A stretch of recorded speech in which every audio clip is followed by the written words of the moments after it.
Motibo. Motibo, motibo, motibo. Sino na dito yung nagmahal? Sino na dito yung nasaktan? Sino na dito yung binigyan ng motibo ngunit pagdating sa dulo sinabing wala itong kahulugan? Hoy ikaw, isa ka din ba dyan? Huwag ka nang malungkot, kalimutan mo na yan. Atin na lang pag-usapan at subukang malaman kung ano ang dahilan. Kung ba't nagawa nila tayong saktan. Ako'y isang normal na lalaki at natural lang na magkagusto o makatipo ng babae. Normal lang na umasa at patunayan ang sinabi.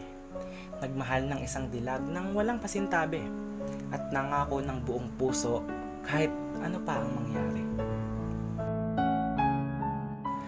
Lakas ng loob ang inipon ko para lang sa iyo'y makapagtapat. Pinagpapawisan sa iyong harapan habang ang labi ko'y kagat.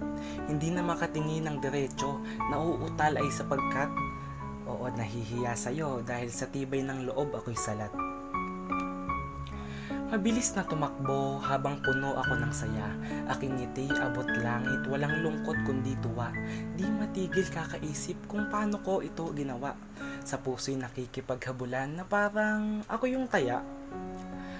Umabot na ang ating relasyon sa pagiging magkaibigan. Araw-araw magkausap, laging nagkakamustahan. Umaga't gabi napapaos at laging magkatawagan.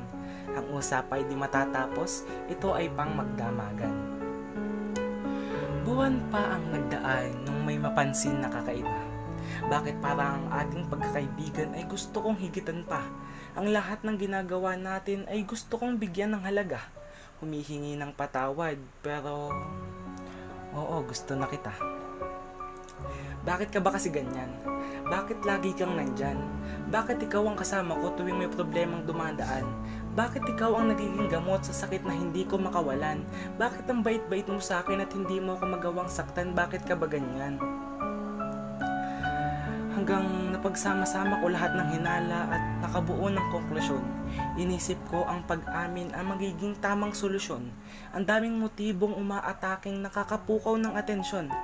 Ngunit ako'y nagkamali, sadyang nadala ng emosyon. Kasabay ng pagtatapat ang iyong lubusang pagtanggi. Hanggang kaibigan lang ang turing, ang siya mong pinaiintindi. Kung ipagpipilitan ng gusto, ay mapupwersa akong mamili. Tanggapin ang iyong sinabi o mawawala ka sa aking tabi. Bakit pa kasi kailangan magbigay ng motibo kung hindi mo pala gusto?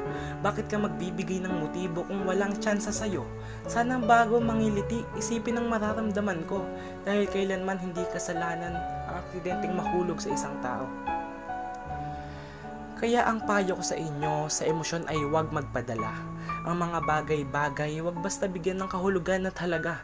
Ang iyong nararamdaman ay huwag mong gawing banta. Huwag gawing relasyon ang pagkakaibigan dahil parehas itong mawawala.